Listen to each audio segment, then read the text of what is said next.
नमस्कार दोस्तों, एक बार फिर से स्वागत है आपका हमारे YouTube चैनल पर। जो लोग फर्स्ट टाइम इस चैनल को विजिट कर रहे हैं उनको मैं बताना चाहूँगा कि हम यहाँ पर रिलायंट यूजीसी नेट के चैनल के ऊपर पेपर 1 यूजीसी नेट की तैयारी करवाते हैं, प्लस हम बात करते हैं पेपर 2 कॉमर्स की।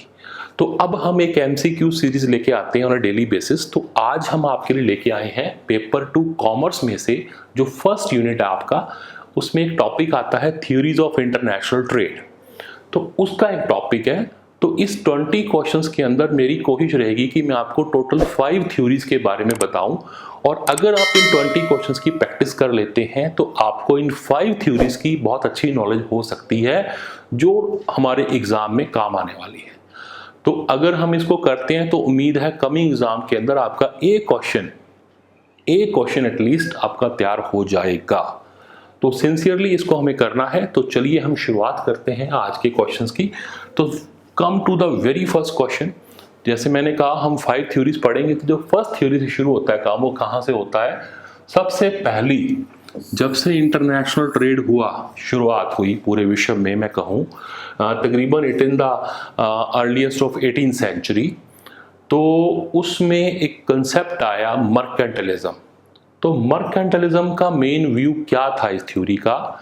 साहब ये कहता है कि अगर हम अपनी कंट्री की बात करें, हमें अपनी कंट्री में से एक्सपोर्ट ज़्यादा करना चाहिए और इंपोर्ट को कम करना चाहिए। क्यों करना चाहिए? लॉजिक क्या था?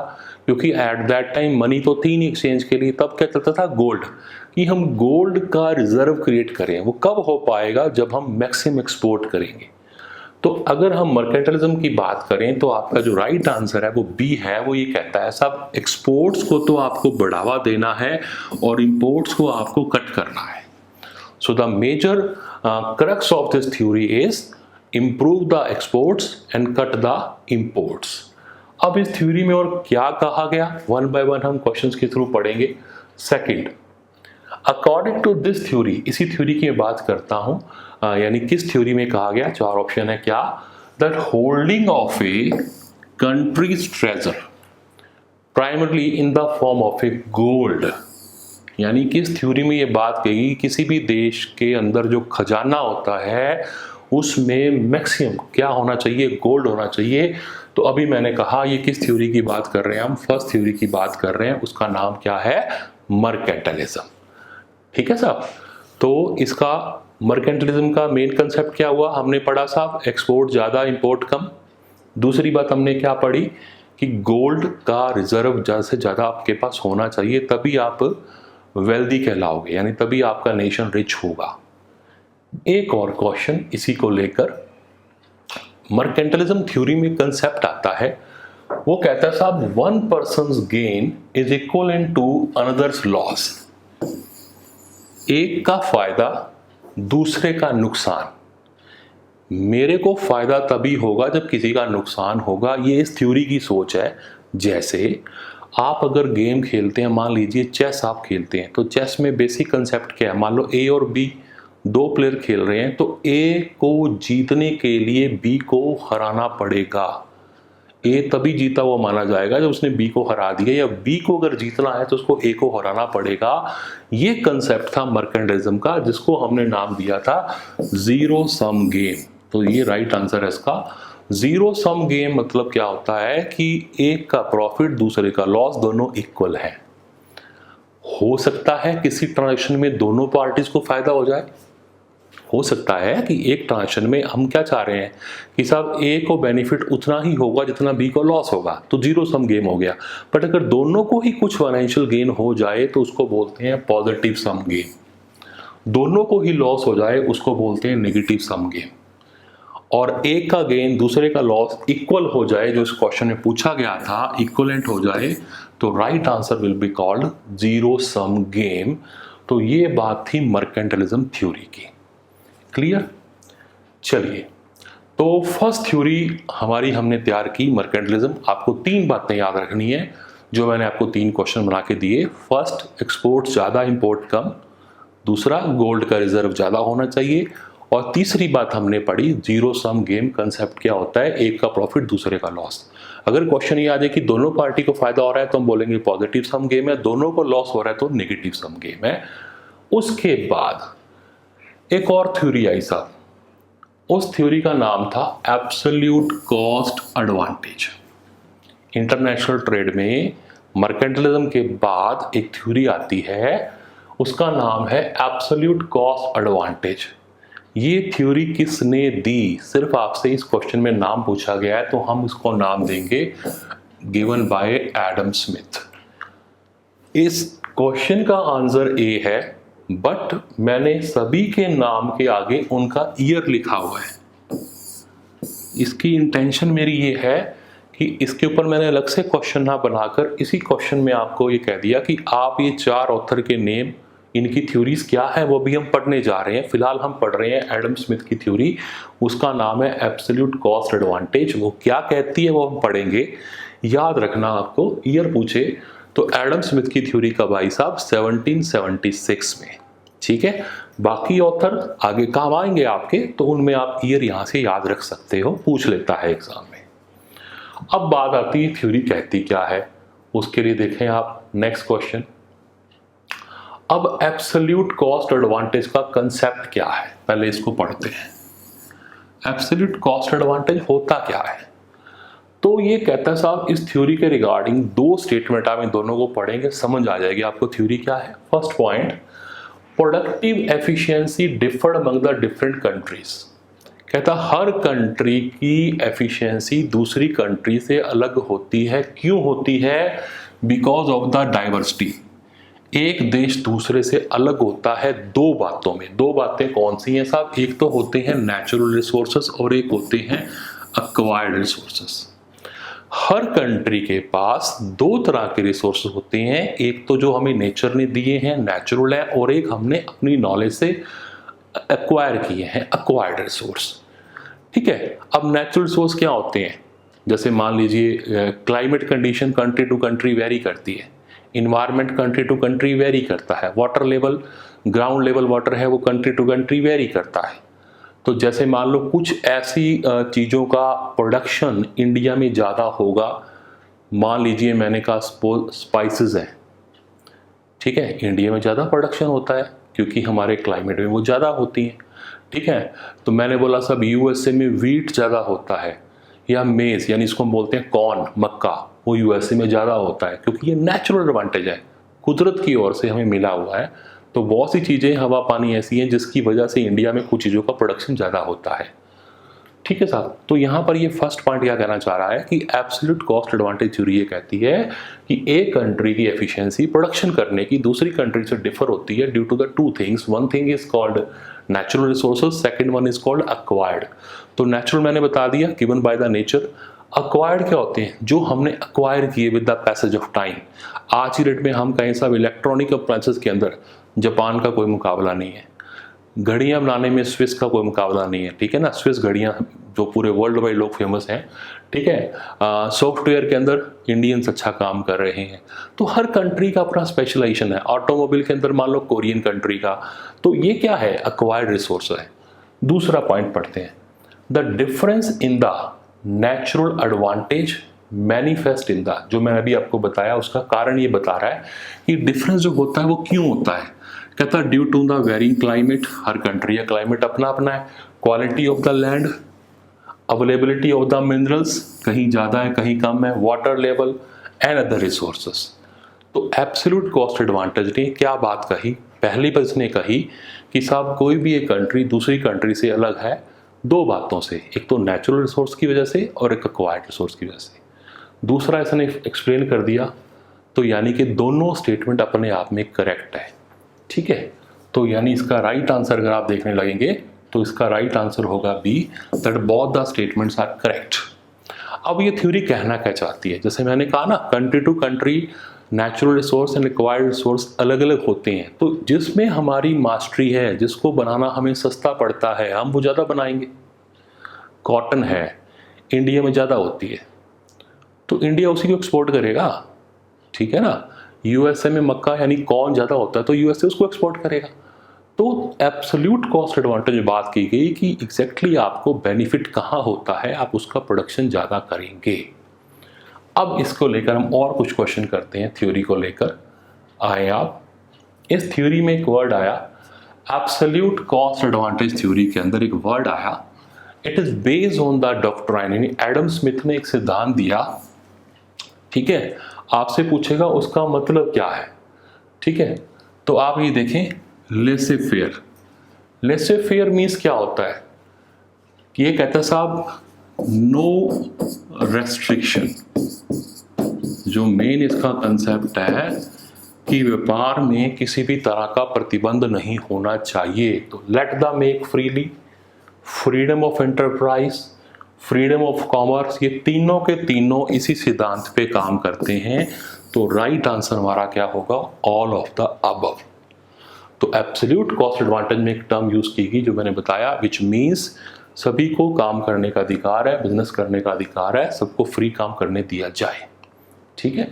जिसका जो एडवांटेज होगा वो देश उसको बना लेगा, ठीक है साहब। अगर मैं आपसे एग्जाम्पल की बात करूं, सपोज हम छोटा सा एग्जाम्पल ले लेते हैं।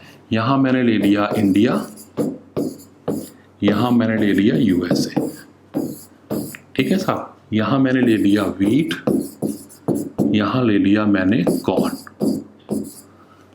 अब दोनों कंट्री अपना अपना प्रोडक्शन कर रही हैं। वीट को बनाने में मान लीजिए अगर हम लेबर को, मेन इसमें रिसोर्स हम किसको ट्रीट करते थे, लेबर को, एक ही फैक्टर को। तो यहाँ है साहब 5, यहाँ है 6, यहाँ है 4, यहाँ है 2। अब ये क्या है, ये पर यूनिट बेसिस पे, यानी वीट का एक यूनिट बनने में लेबर की 5 यूनिट्स लगती है इंडिया में, यूएसए में लगती हैं 6 यूनिट्स। पर कॉर्न के अंदर इंडिया का प्रोडक्शन कम है, इंडिया में 4 यूनिट लगते हैं लेबर के और यूएसए में लगते हैं 2 यूनिट्स। अगर मैं बात करूं तो इंडिया को, अगर मैं इसके कंटेक्स्ट में बात कर रहा हूं, तो इंडिया के अंदर वीट का प्रोडक्शन करने में ज़्यादा फायदा है एज कंपेरिजन टू यूएसए, यानी इंडिया में 1 यूनिट की सेविंग होती है। तो इंडिया के लिए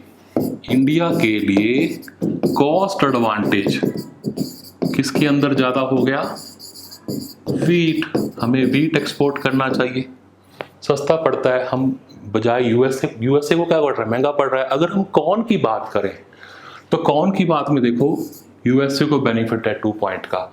तो अगर मैं यूएसए के लिए कॉस्ट एडवांटेज की बात करूं तो किस में है, कॉर्न में।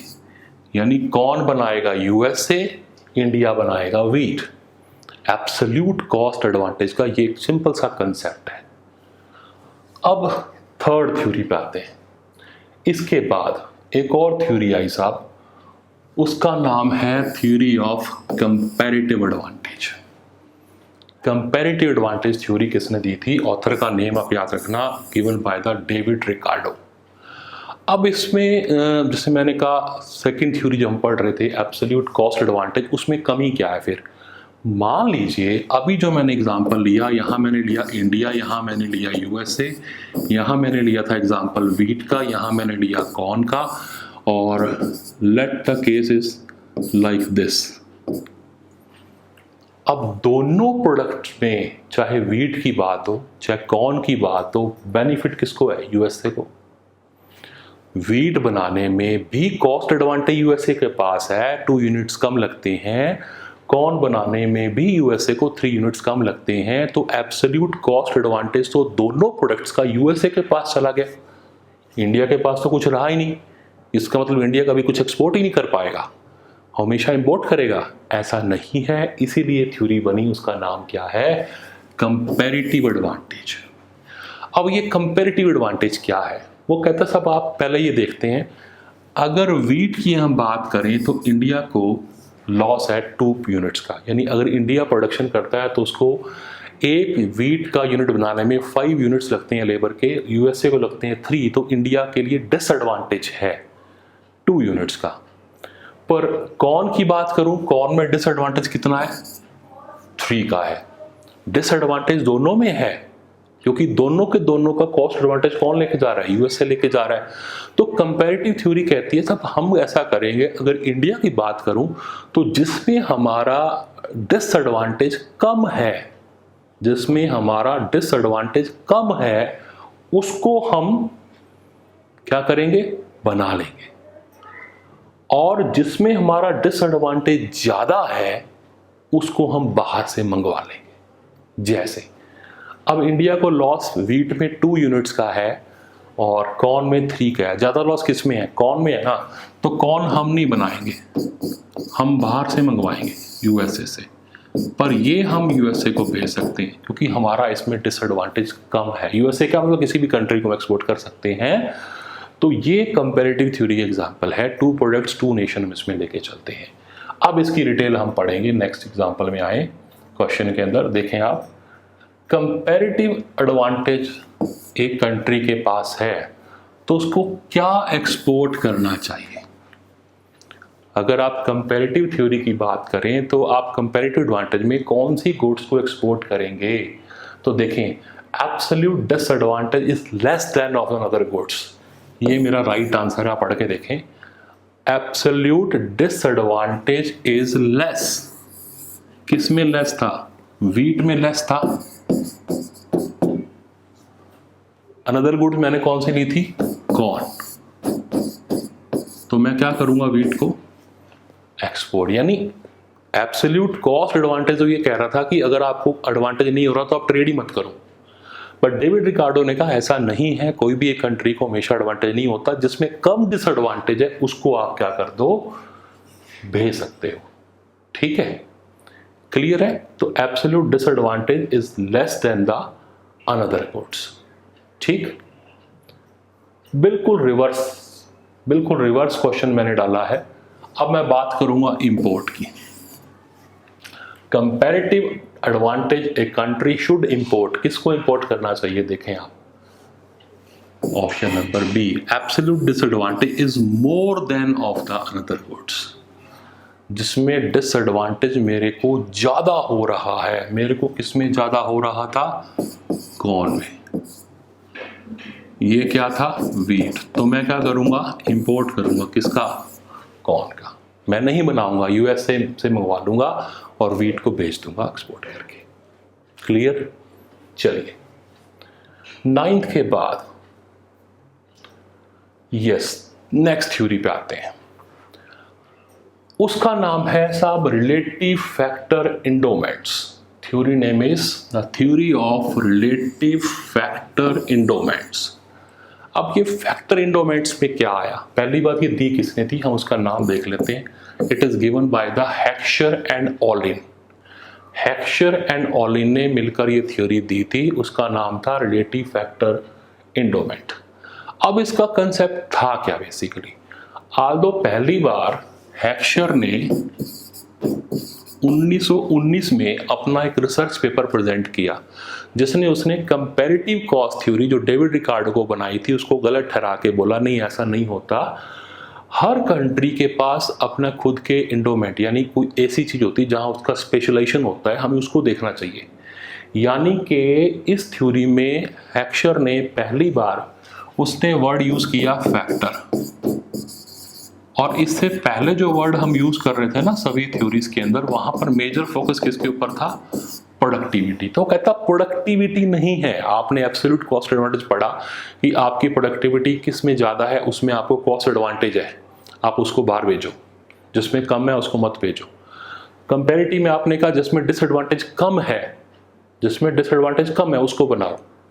तो यानी वहां मेजर फोकस था प्रोडक्टिविटी के ऊपर। बट हेक्सचर ऑलिन ने कहा नहीं, major focus should be on the factors. तो पहले हेक्सचर ने 1919 में अपना रिसर्च पेपर प्रेजेंट किया था जो कि उतना मतलब लोगों की नज़र में नहीं आया, लोगों ने उसके काम को अप्रिशिएट नहीं किया।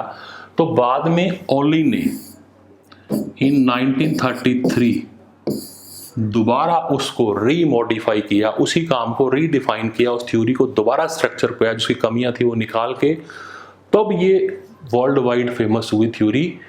तो इसलिए 1933 भी इसका ओरिजिन माना जाता है। और although Ohlin was a student of the Heckscher, तो फिर उसने अपने टीचर के साथ मिलकर इस थ्योरी को रीइन्वेंट किया, तब ये फेमस हुई हेक्सचर एंड ऑलिन थ्योरी। इसका नाम था फैक्टर इंडोमेंट थ्योरी। क्लियर? चलिए अब नेक्स्ट क्वेश्चन, जो अभी हम बात कर रहे हैं थ्योरी की, जिसको मैंने कहा था किसने दी है? हेक्सचर एंड ऑलिन ने। उसको फैक्टर इंडोमेंट थ्योरी के अलावा एक और नाम बोलते हैं, मॉडर्न थ्योरी। ये पूछा जा सकता है आपसे। तो modern theory of international trade based on the view, इसका व्यू क्या है, यानी हेक्सचेरोली ने ऐसा नया क्या कहा, समझे इसको। हेक्सचेरोली कहता है साहब हर कंट्री का अपना खुद का कोई ना कोई उसकी स्ट्रेंथ होती है। कुछ रिसोर्स ऐसे होते हैं जो उसके पास ज़्यादा होते हैं, कुछ कम होते हैं। फॉर एग्जांपल मैं कहूँ अगर इंडिया का हम कंपैरिजन करें मान लो यूएसए से, यूके से, किसी भी डेवलप्ड कंट्री से, तो हमारे यहाँ पर लेबर अबंडेंट है, प्रचुर मात्रा में लेबर है क्योंकि पॉपुलेशन ज़्यादा है। यूएसए या यूके एग्जांपल लूंगा, वहां पर कैपिटल ज़्यादा है, they are the developed countries. तो कहता है ऐसे आपको देखना है कि आपकी कंट्री कैपिटल इंटेंसिव है या लेबर इंटेंसिव है। लेबर इंटेंसिव मीन्स कि आपके यहाँ लेबर ज़्यादा है, सस्ती है, आपको लेबर इजीली मिल जाती है। हम सुनते हैं ना कि यूएसए में आप अपना सर्वेंट अफोर्ड नहीं कर सकते क्योंकि लेबर बहुत महंगी है। हम सुनते हैं कि वहाँ पर कोई इलेक्ट्रॉनिक अप्लायंस खराब हो जाता है तो instead of repairing they basically want to buy new one. India में नहीं होता, इंडिया में तो हम रिपेयर करवा लेते हैं क्योंकि हमारे यहाँ रिपेयर अवेलेबल है, सर्विस सस्ती है। तो यानी कि अगर आपके यहाँ लेबर सस्ती है तो आप लेबर इंटेंसिव प्रोडक्ट बनाएंगे। अगर मैं यूएसए की बात करूँ वहाँ कैपिटल ज़्यादा है तो आप कैपिटल इंटेंसिव प्रोडक्ट बनाएंगे। क्लियर। तो ये बात किसने की थी, हेक्सचेरोली की थ्योरी ने की थी। तो हेक्सचेरोली ने क्या कहा, इसके हिसाब से आपको कौन सी कमोडिटी को एक्सपोर्ट करना चाहिए। तो कहता आप देखें production requires nation square resources, क्या आपको अपने जो एक्सपेंसिव रिसोर्सेस हैं, स्केयर फैक्टर्स हैं, उनको यूज करना चाहिए या आपको यूज करना चाहिए उनको जो बड़ी प्रचुर मात्रा में अवेलेबल हैं और बड़े चीप हैं। तो राइट आंसर हमारा रहेगा बी, हम उन्हीं चीज़ों को एक्सपोर्ट करेंगे जो हमें सस्ता पड़ेगा। मैंने कहा इंडिया लेबर इंटेंसिव, जैसे हम हैंडीक्राफ्ट्स हैं, हाथ से बनाने वाली चीज़ें हम ज़्यादा बेटर बेच सकते हैं, सस्ता बेच सकते हैं क्योंकि हमारे पास स्पेशलाइजेशन है, हमारे पास लेबर बहुत है। ठीक है ना। तो इसका आंसर क्या रहेगा, आपको उस चीज़ का प्रोडक्शन करना है जिसका आपके पास अबंडेंट मात्रा में रिसोर्सेस अवेलेबल है और वो चीप भी पड़ते हैं आपको। जबकि इसका अपोजिट आ जाओ, एक और केस में ऐसे लेता हूं, अपोजिट नहीं बोलना चाहिए, एग्जाम्पल है, कहता हम मान लेते हैं मॉडर्न थ्योरी की बात करें, अगर इंडिया के पास लेबर फोर्स बहुत ज़्यादा है, उसी एग्जाम्पल को मैं क्वेश्चन में लेके आ रहा हूं, अगर आपके पास लेबर फोर्स ज़्यादा है व्हाट शुड वी डू।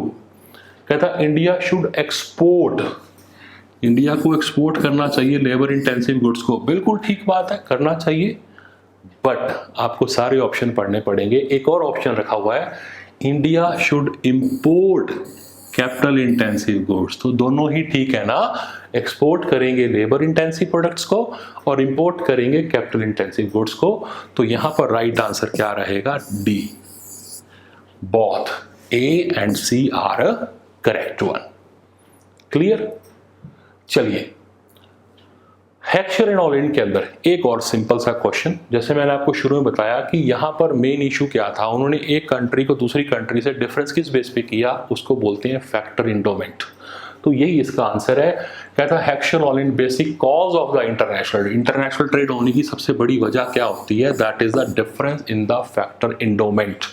किसी कंट्री के पास प्रचुर मात्रा में कैपिटल है तो उसको कैपिटल इंटेंसिव गुड्स बेचनी चाहिए बाहर, किसी के पास लेबर की अवेलेबिलिटी ज़्यादा है तो उसको लेबर इंटेंसिव गुड्स ही बेचनी चाहिए, एक्सपोर्ट करनी चाहिए। चलिए लास्ट क्वेश्चन इसी थ्योरी का।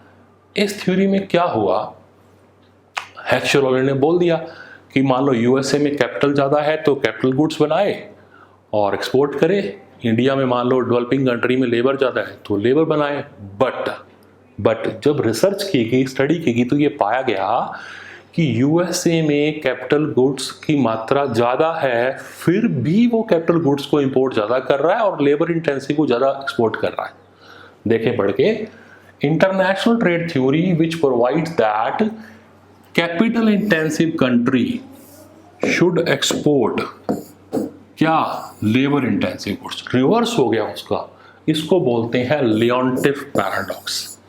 बेसिकली ये क्या है, सही मायने में ये उस थ्योरी का अपवाद हुआ, उसको बोला गया लियोनटिफ पैराडॉक्स, जिसके अंदर ये कहा गया ये प्रैक्टिकली ऑब्जर्व किया गया, यूएसए में डाटा इकट्ठा किया गया कि हमें लग रहा था कि यूएसए के अंदर कैपिटल गुड्स ज़्यादा हैं तो वो कैपिटल गुड्स को भी एक्सपोर्ट करता होगा, पर जो प्रैक्टिकली आंकड़े इकट्ठे किए गए इंपोर्ट एक्सपोर्ट के, तो ये पाया गया कि यूएसए भी कैपिटल गुड्स को इंपोर्ट करता है।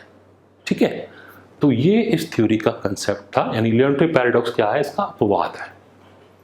ओके, नेक्स्ट क्वेश्चन पे आते हैं, न्यू ट्रेड थ्योरी। ये फिफ्थ थ्योरी पे आ गए हम, लास्ट थ्योरी आज की, new trade theory given by the Paul Krugman, name of the author, ये ऊपर मैंने ईयर दिया हुआ है इसका, 1980 में थ्योरी आई पॉल क्रूगमैन की। ये क्या कहती है उसकी बात हम करते हैं अभी। आए आप नेक्स्ट क्वेश्चन पे, new trade theory focus on, ये थ्योरी किस बात पे फोकस करती है उसको पढ़ेंगे हम। सी, पॉल क्रूगमैन ने क्या कहा, सही मायने में इसने जो आपने पढ़ा मर्केंटाइलिज्म, आपने पढ़ा एब्सोल्यूट कॉस्ट एडवांटेज, आपने पढ़ा कंपैरेटिव एडवांटेज, आपने पढ़ा हेक्सी-रोलैंड, पहली चारों थ्योरी से बिल्कुल अपोजिट, उन चारों को उसने निगलेक्ट कर दिया, रिजेक्ट कर दिया, छोड़ो, कहते ये नहीं है। आज की डेट में थ्योरी कौन सी होनी चाहिए, वो ये होनी चाहिए जिसके अंदर उसने कहा हमारा मेन फोकस होना चाहिए किन बातों पे, तीन बातों पे। तीन की जगह इसने दो ही बोली, मैं उनको ब्रेकअप कर रहा हूं। क्या, एक तो वर्ड उसने यूज किया economies of scale. Economies of scale क्या होता है, जब हम लार्ज स्केल पे प्रोडक्शन करते हैं तो हमें बहुत सारी सेविंग होती है। उसके दो पार्ट कर दिए, एक होती है इंटरनल इकोनॉमीज ऑफ स्केल, एक होती है एक्सटर्नल इकोनॉमीज ऑफ स्केल।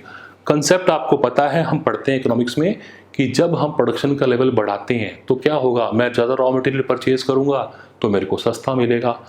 ठीक है, तो मेरे को इकोनॉमीज ऑफ स्केल का फायदा होगा। और एक और दूसरा फैक्टर इसने जो बात की थी उसको बोला इसने नेटवर्क इफेक्ट। तो इसका राइट आंसर क्या है, डी है।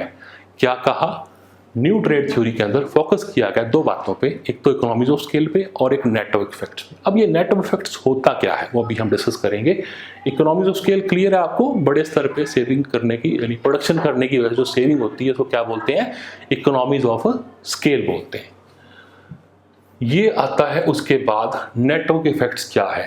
सब कहता आज की डेट में नेटवर्क इफेक्ट बहुत काम करता है।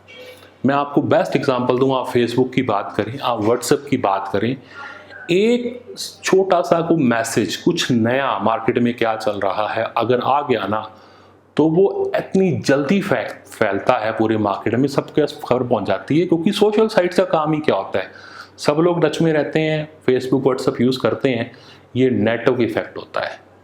ठीक है, यानी पॉपुलैरिटी गेन करने का नेटवर्क इफेक्ट की ये बात करता है। बेसिकली इस थ्योरी के अंदर बात की गई थी कि हम ऐसा नहीं कह सकते कि साहब जो आप अगर आप मान लो लेबर इंटेंसिव है तो आप लेबर इंटेंसिव ही बनाओगे, ऐसा नहीं है। अब मान लो इंडिया की बात करें, इंडिया लेबर इंटेंसिव है, पर हम कौन सा कैपिटल इंटेंसिव गुड्स नहीं बनाते। हमारे यहाँ मारुति का प्लांट है, हमारे यहाँ महिंद्रा का प्लांट है, हमारे यहाँ टाटा गाड़ियाँ बनाता है, हम बना रहे हैं गाड़ियाँ, और हम लेबर इंटेंसिव गुड्स ही बाहर से ले सकते हैं, ऐसी बात नहीं है, हम ले रहे हैं। ठीक है, तो बेसिकली ये कह रहा है हेल्दी कंपटीशन होने के लिए जरूरी है कि सभी अपना काम करें। हाँ, हम इकोनॉमी ऑफ स्केल पे बात करें, और अगर ऐसा नहीं होगा तो हम क्या होगा, मार्केट में कंपटीशन खत्म हो जाएगा, कस्टमर को बेनिफिट नहीं होगा। तो इसलिए इसने कहा ऐसा कुछ नहीं है, आपको दो फैक्टर देखने हैं, इकोनॉमीज ऑफ स्केल और नेटवर्क इफेक्ट। और नेटवर्क इफेक्ट के लिए एक और नाम आया, ये क्वेश्चन आपसे पूछ सकता है, उसको बोलते हैं bandwagon effect. Network effect के लिए हम वर्ड बोलते हैं बैंड वेगन इफेक्ट्स। क्लियर, चलिए now come to the next one. दो अलग अलग आपको लिस्ट दे रखी है, आपको मैच करना है लिस्ट वन को लिस्ट टू के साथ। देखें आप ऑप्शंस, फर्स्ट लिस्ट वन को देखते हैं हम, comparative cost theory. Comparative cost theory किसने दी थी, अभी पढ़ा हमने, डेविड रिकार्डो। ये बेसिकली आने वाले तीनों क्वेश्चन आगे रिवीजन है आपके लिए। अच्छा, आपने पढ़ा factor endowment theory. Factor endowment theory किसने दी थी, हेक्सर ने। आपने पढ़ा एब्सोल्यूट कॉस्ट थ्योरी, किसने दी थी, एडम स्मिथ ने। जो नहीं पढ़ा आपने, एक और थ्योरी है, उसका नाम है opportunity cost, that was given by the Haberler. तो आप इसका ऑप्शन कंपेयर करें, क्या बनेगा साहब, ए का थर्ड, बी का 2, सी का 4। ठीक है, तो ए का थर्ड, बी का 2, सी का 4, right answer will be the B. Clear, चलिए हाँ जी, come to the next question. Again 2 lists are given, और इस बार आपको थ्योरी का नाम नहीं पूछा गया, उसका कंसेप्ट पूछा गया होता क्या है। तो ये आपके लिए रिविजनरी क्वेश्चन हो गया। सबसे पहले लिस्ट ए में आपको 4 टाइटल हैं। पहला वर्ड बोला absolute cost, comparative cost, factor endowment and Leontief paradox.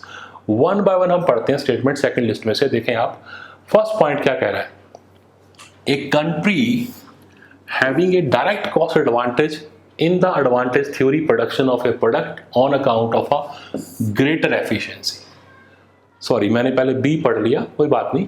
A country having the direct cost advantage, यानी एक कंट्री को डायरेक्ट कॉस्ट एडवांटेज है एडवांटेज थ्योरी के अंदर। तो ये कौन सी थ्योरी की बात हम कर रहे हैं, देखा जाए तो एब्सोल्यूट कॉस्ट। एब्सोल्यूट कॉस्ट में ही कहा गया था, तो यानी कि ए का आंसर होगा सेकेंड। अब यहां पढ़ते हैं, The empirical evidence based on the US export of advantage theory, labor-intensive goods challenging the factor endowment। जो मैंने कहा क्या कि फैक्टर एंडोमेंट थ्योरी का एक अपोजिशन कह लो, एक्सेप्शन कह लो, अपवाद कह लो जो आया, उसको हमने नाम क्या दिया था, वो आपका सामने ऑप्शन है D. This is called Leontief paradox. Leontief paradox में ये कहा गया था कि USA was capital intensive country but still he exported labour intensive goods. फिर आते हैं थर्ड पे, a country should produce and export a commodity that primarily involves a factor of production abundantly. Factor की बात कर रहा है तो फैक्टर एंडोमेंट ही तो है, इसका राइट आंसर क्या रहेगा, सी, सॉरी थर्ड, ठीक है, सी का।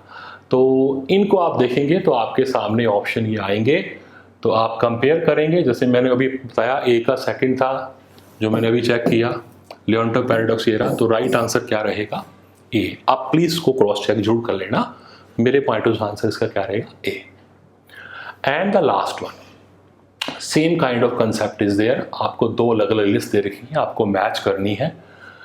Zero sum game, labour capital relationship, relative efficiencies of the producting country and positive sum game. देखें आप, जीरो सम गेम किसमें कहा गया था, मर्केंटिलिज्म थ्योरी में, no doubt about it, clear.